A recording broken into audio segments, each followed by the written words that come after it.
Fumu mbote na yo? Pesa biso combo et puis fonctionne.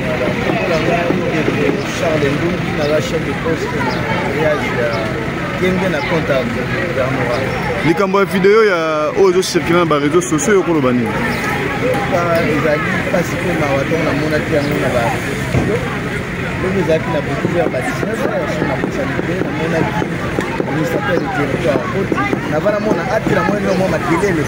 Avec la police, alors qu'il y a beaucoup de pas de connexion à la police, parce qu'il y a beaucoup d'atteintes à territoire, il y a des journalistes, Azali, a tué mon conduit les zones de chaos. Il a dit sa information que les points dans Angela, Azalaki, pour conduire pendant malade, grâce à des dépassements à ma belle, on est au premier bango, c'est le cas pour ma bombe, il y a plus de 8 personnes dans les matchs. Alors, à terre, pour se faire justice, la police est avec la police. Mais dans le Poussani, Nathalie Ndeko a constaté qu'il y a des gens qui ivre. Mais là, il y a des qui vraiment méconnaissables. D'abord, de 1, de 2, Ndeko na qui a moto, l'issue moko est recouvert. L'issue monsieur Zomonate. Vous voyez que Ndela o yoza na éclairage public. Na Boutou, c'est vraiment difficile à Ndeko là, ça na vision. Normalement, il faut protéger vos moyens bateaux à mes matchs. Et puis, il y a qui a combattu à brutaliser qui était. Ati atiki d'abord à la police, ati na songolo. Ngai moko de comment la police va nous abatika ye azonga. La police a dit non, état to moni awa aza vraiment kolangwa. To garder notre demi azonga na état na normal parce que au kumba tu motu katina ville à Matadi.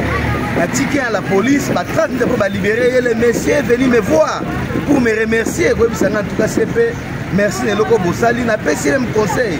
Okumbaka motuka na eta o zato meli masanga d'abord de 1 de 2 okumbaka motuka te na butu parce que lisu moko zo mona malamu te abanjela o éclairage public des alliés so okuma ba ville c'est quand même bien parce que l'état congolais va passer permis de conduire mais na banjela pour côté éclairage des alliés te eza vraiment malamu te na teye à ma grande surprise na moni na ba vidéo na ba réseaux sociaux comme viral que ba filma qui est pas un agent o ya biso ya gouvernorat que Azala qui a agressé, à quoi nous allons jamais impliquer tout ça, la rapport on a qui des fois pour qu'il y ait répondre à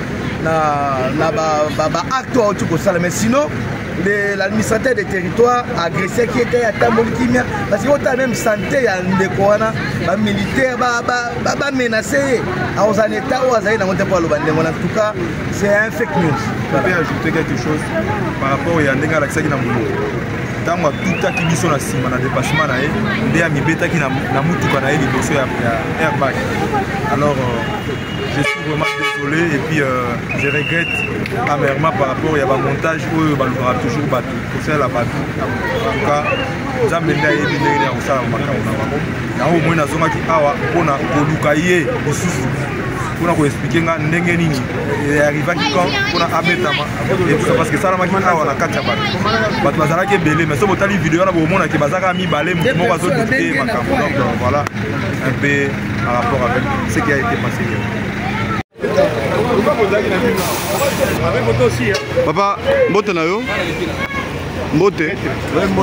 Toyeba kombo? Kombo na ngai commissaire district ni moi. Tomoni vidéo ezali ko circuler na réseaux sociaux que administrateur du territoire atindaki ba garde na yeba beta chauffeur moko awa. Yo ko pesa biso version ni parce que yo posa la ki wana mokola lobi. Non, atindaki ba garde na beta chauffeur te. Ba garde na ye ba maki le chauffeur pa na biso yo ba bla. Ya ni na ba police. Ba ni ko ta biso place ko ta la. Chauffeur wana nga ko za na bidang mana ba te bele na kata mutuka. Et puis so botali attitude difficile lisu na eza pena malamu ko kumba mutuka. Nga sala accident. Oyo ki ba administrateur ne banga ba zo vraiment ba za lolu to tozala na sango ya mabeki ya administrateur apusi. Nde ba garde ni ba maki pa na biso. Ba ba meme pa na biso. Le chauffeur n'a mis sur la mission nyonso. Là, c'est tout le monde a payé le chauffeur a fait l'administrateur pardon, a saigné pardon à papa naïe ainsi de suite. Et le gars a dit papa. Alors, à Kitali Kaka, à Epsaki Bisoke, Moukouana Soki, Tikali naïe, to libéré, à ta lobby to libéré, mais avant d'ana. Après tout, et ça m'a dit administrateur a créé. Na pena tikali na moni baita na ye comme un peu normal na tiki. Dans la tiki na tiki akende akeye pa ya epai ya CP ya Bujumbura bakutani. C'est alors que toujours kasi monene gouverneur nani administrateur azolobaki basalaki soki video mpo na ye abeti mokili biso wana péage côté oyo omona place babeti mokili. Alors pour le comportement na yo koloba nini? Mais en tout cas eza comportement moko ya mabe ye aza agent koosala na ye awa makambo ebele elekaka awa ya mondele na mondele soki abangi basystème ya kosalaka salaka bavideo wana en tout cas eza comportement moko ya biso ye surtout administrateur aza quand même mokonzi monene eloko oyo asali te yo ozopublie yango eza vraiment